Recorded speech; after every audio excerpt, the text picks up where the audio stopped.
with geometry nodes.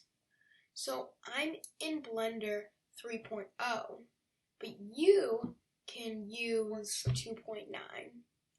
Now, you're going to want to start in a new file, and I've made a few changes to my collections in Extra, but you don't have to do this.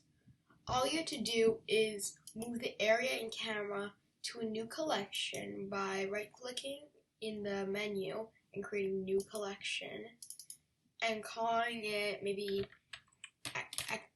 camera light, and you could just move it from here to here.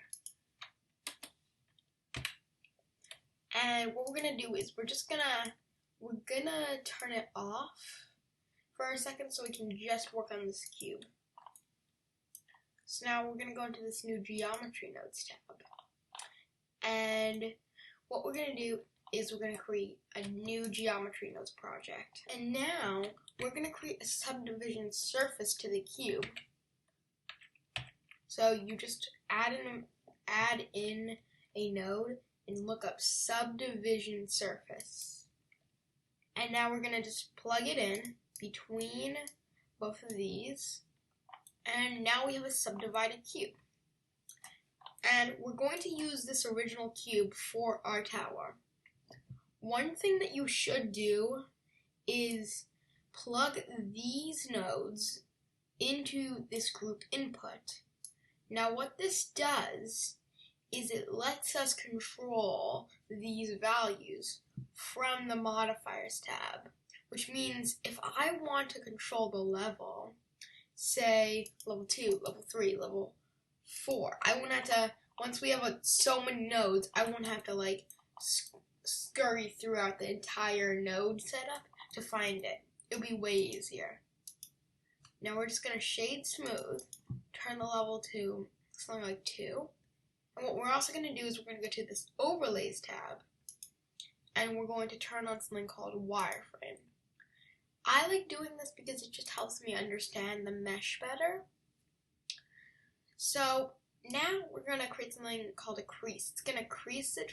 It's like how much this subdivision surface is affecting the mesh.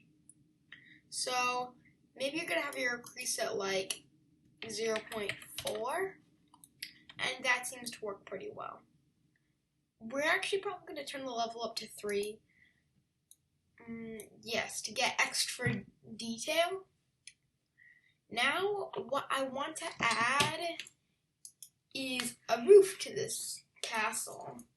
I would want to add like little pillars, little cones, and we could have an array modifier, but in the geometry nodes tab, and we could have a stack of these cones. I feel like this will add a lot of flair to our castle, and it's a pretty simple thing to do. Like, I'm not going to add any towers, just a bunch of cones. So what we're gonna do is subtract this, and then we need to create an array. But what we're gonna do is we're gonna try to make this only in the geometry nodes tab, and we're only gonna have one object. So I've tried many ways of doing it, and here's the way that works best for me. We're gonna shift A, add a new object. We're gonna search up curve, and we're gonna find curve line. It's gonna be a straight line. Now we're gonna put this as our main geometry. So now here's our curve line, and it's all what you think it is. It's just a line going from one part to the other. So now we can control the start and the end of the curve line, which is really useful. So what you should do is plug in the start and plug in the end of this curve line. Well, we're going to use this for later.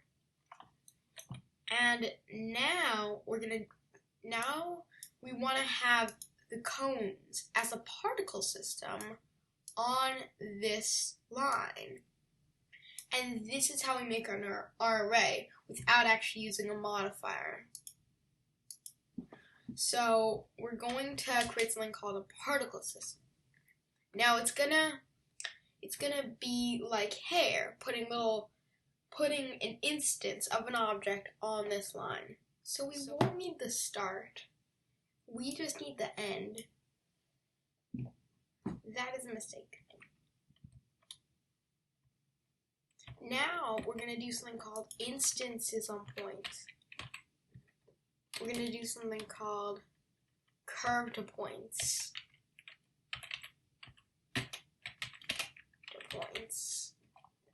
And this is going to let us put points on our curve.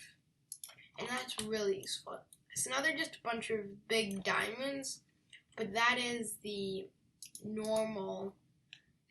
standard one if you don't have anything for that. So now we're going to put the curve count right in this group thing so we can control how many of them there are. And now we're going to create, now I want to have a cone. So we're going to, and we can also do this. And now we're going to have a cone. So we're going to create something called a point on instances. That's what we're going to look up. Instances on points. We're going to have these points right here. And we need an instance. So our instance is the object we're going to put in that particle system. So now we're just going to look up cone, and we can get a cone. And we can plug this mesh into the instance. Oh, now we have the points. So now we can scale it up and down. But what we're going to want to do is we want to have more variety with this. So what we're going to do is we're going to create a capture. We're going to do an combine x, y, z. We're going to plug this vector. I'm going to set each one to 1, 1, and 1. And we're going to want to have some variation between these. The first thing we're going to do is we're going to scale these down a little bit.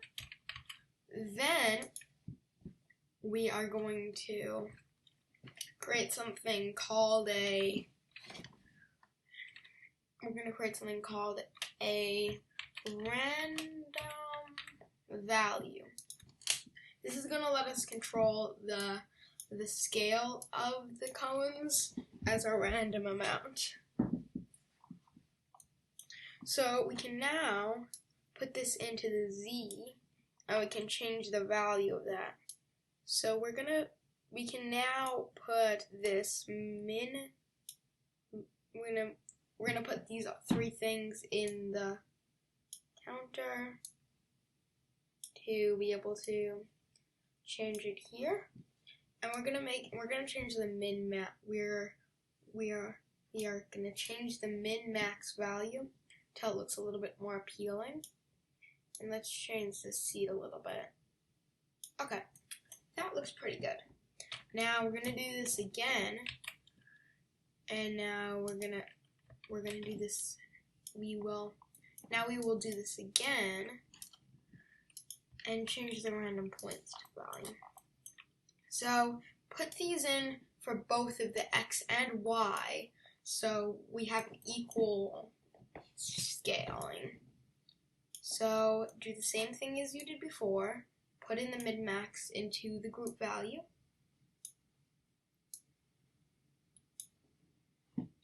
And now we can change the seed. And we're gonna make this small. We're gonna try to keep everything at maybe 0.2 and 0.2. And this looks pretty appealing. Now we can control the seed, how the random values for how big this cone will start, how big and how small the cones can be, And now we can also control the count. There's one thing we should do which will make everything easier. We want to have it so that we can switch the thing on and off. But first, before that, we're going to join the cube and the cones. So you're going to create a new node called join geometry. And we're going to put this in between it and see how there's like not a select number of points. You can put an infinite amount of geometry in here. And we're going to take this mesh, and now we have our cube. Our cube's a little too big, so let's use a transform, and we can now put in the scale, rotation, translation, and rotation. So now just scale it down to match with our building. Move it down.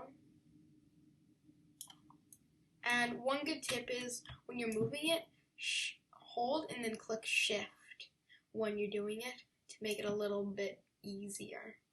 I'm going to scale it. And now we have our castle. Yay! Now, we're going to create the switch, which I was talking about earlier. Now, just look it up, just switch. It's that simple. So, switch. And this is going to allow us to control if our tower is there. So, we're going to put it in between here and the join geometry and instance points. Think of it like a story. This thing was built, then it was combined with the cube. But before it was combined with the cube, you were able to switch it between false and true.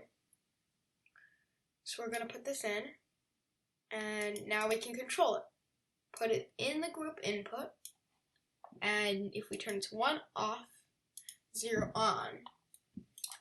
So we now have all of this. And we're going to do one more thing before we start on the doors of the castle. We're going to create a translation node so we can, a transform node so we can move around the cone. So we're going to put this in between here, and now we can move it all around. I'm going to plug these in. And it might get a little bit complicated, and you might have to look at the nodes sometimes. But now we can move everything around. Yes, this is great. Just Control Z, and we can also control the end, but it's not going to have the same effect because it's just moving them and splitting them apart. It can go on forever. Now we have this. So we're going to create our doors now.